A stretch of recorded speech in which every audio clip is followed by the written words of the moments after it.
Hey shaker makers, it's Demo Donna here with Queen & Company, and I am so excited to be talking to you about this Stamping 101. I know you get these amazing stamp sets in your kits. I mean, they are loaded with beautifully coordinating sayings. And some of you out there, I've read it, aren't 100% confident in your stamping abilities. So I'm going to show you some quick tips, tricks, and techniques on how to become more comfortable with your stamping skills. Stamp sets. For some of you, this is a very exciting thing to see in your kit, are these beautiful stamp sets.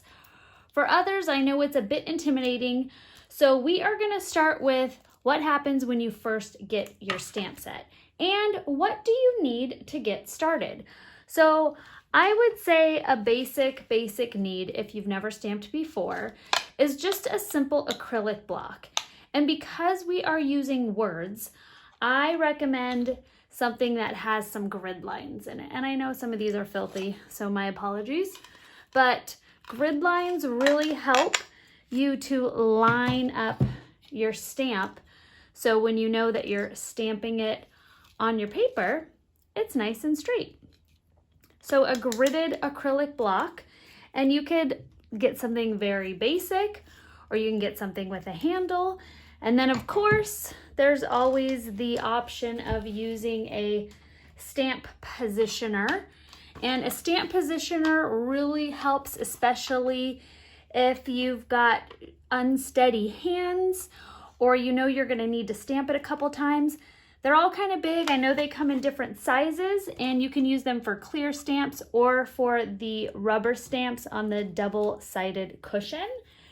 But I personally, for the most part, use acrylic blocks, especially for sayings like this, just to stamp it once. But I know there's also die-hard stamp positioners. So there's the rundown on those guys. Your clear stamps. Now, when you first receive your clear stamps, they have a nice little film on them from the production. So what you want to make sure you do, it's called treating your stamps. And you just want to make sure that that little like oily film is off. So there's a couple different ways to do this. You can simply take a paper towel, a wet paper towel with a little bit of Dawn or with a little bit of dish soap, and you could clean up your stamp that way. To condition your stamp, you can also stamp it a bunch of times when you're in a pinch and you're sitting at your desk and you don't want to get up and go clean your stamp, or you know, you can't find your stamp cleaner. You could simply stamp it a few times until you get a nice crisp stamp without like the little blobbies. It tends to like bubble up a little bit because of the oils. You can also condition it with just using your fingers to kind of rub off, which I've done before as well, just to kind of rub off the oils on your stamp. The stamp cleaner obviously works really well. You can use a sham, spray a little stamp cleaner on a sham, like a car cleaning sham. I know a lot of people keep these just at their desk to clean their stamps when they're done, so that works really well also on your stamps. So now that you know how to prepare your stamps for stamping, now if you have never stamped before and you're new to this and you're just now receiving the Queen & Company kits, a really easy way to dive in is just to simply use some dye inks. So the cool thing about dye inks, I'm going to transfer this over to a not so ugly acrylic block. We need to have a really pretty fancy one. Well, this will do. All right, line that up. There we go. So you can see how I'm using the grid line to make sure I'm putting the hello in line with the grid line. And then I'm just gonna, since I've touched my fingers to it, just kind of clean it off. And now I'm gonna take that dye ink. So dye ink does not need to be embossed. and dye ink dries pretty quickly. So with dye ink, you always want to make sure you return your lid. You want to make sure you stamp it right away, and then you get a nice crisp image. And I'll show you a couple of samples of dye ink that I've made on my past cards. So that one's with dye ink. Dye ink. You got it, dye ink.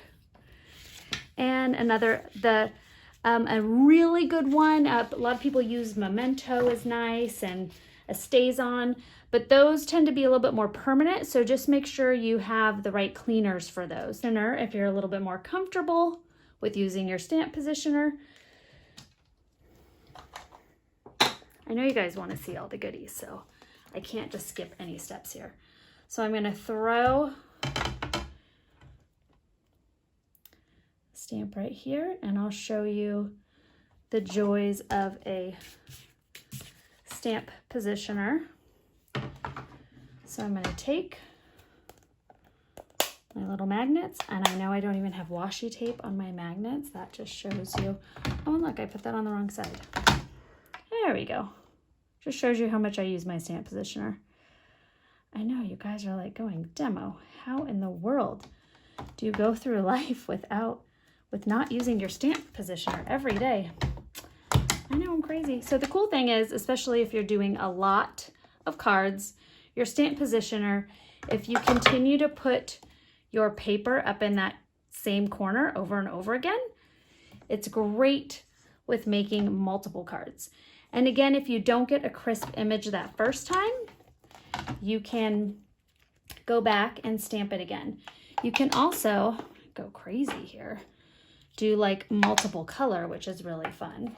So I'm gonna do a lighter orange on top, and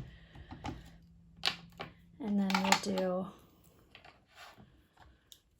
this more red on the bottom. Now we're getting really crazy.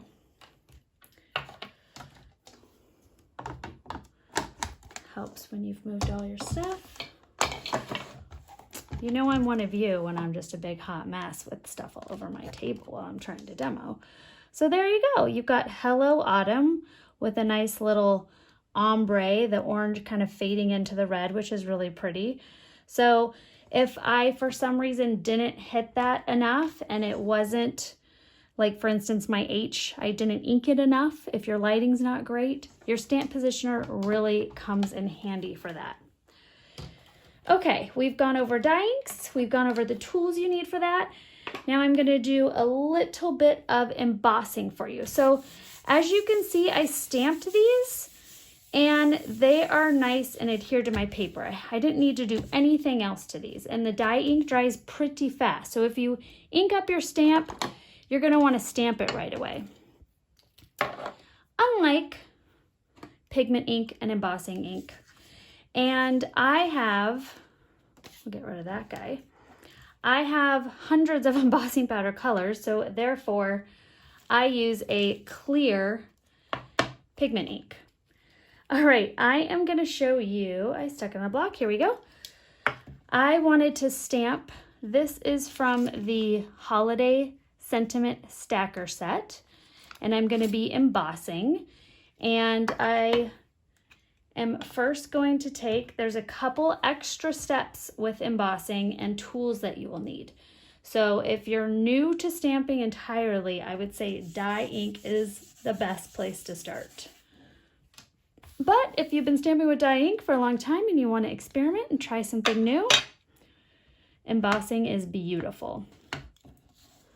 Okay, so I just took a little static free baggie and went over my cardstock, especially if I had been handling that and getting the fibers from my hands, or the oils from my hands all over my paper.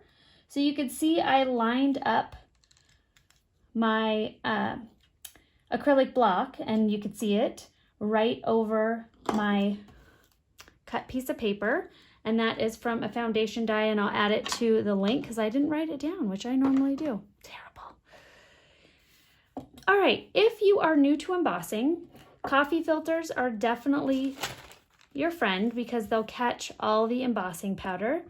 I would say a really good place to start is black, white, and metallics are a lot of fun, especially for the holidays coming up.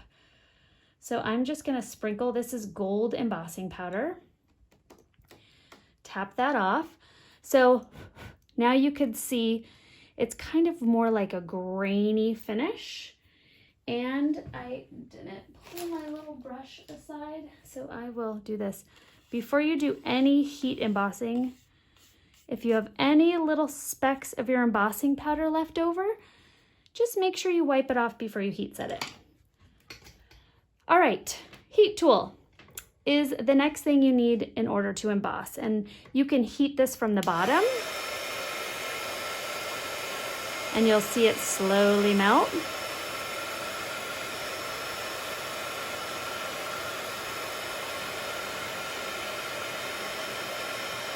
And I'm gonna do it halfway so you guys can see, those who have never embossed before, the difference. You see that beautiful metallic-y shine versus the grainy side. And heating it from the top goes much quicker. It's just if you're concerned about specks blowing, heating it from the bottom is a good way to go.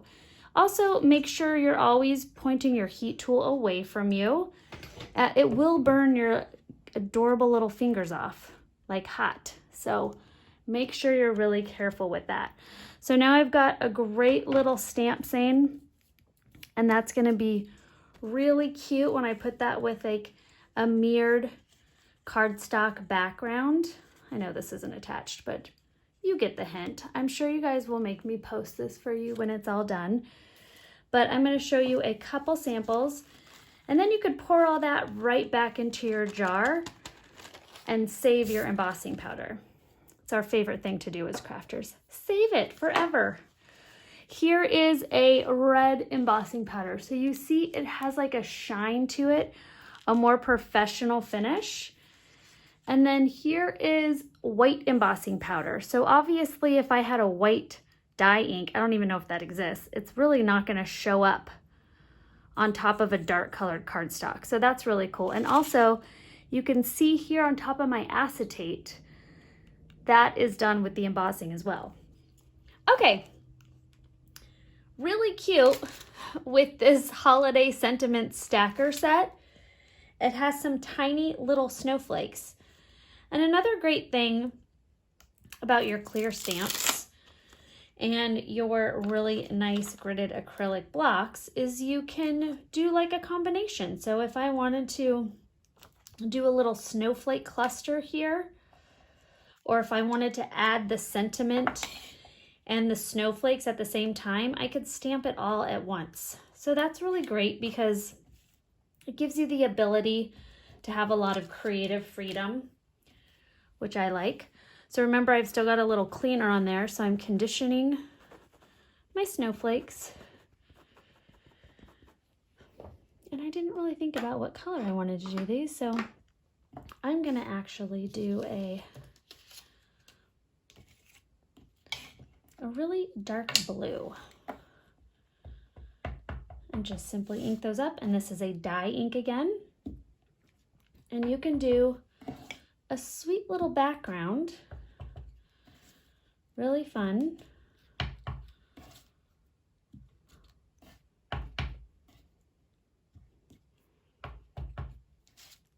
And you can also do this with your same stamps. And I'll show you an example for that if you want to add like a fun different look. So really cool, really simple, just stamped out those snowflakes.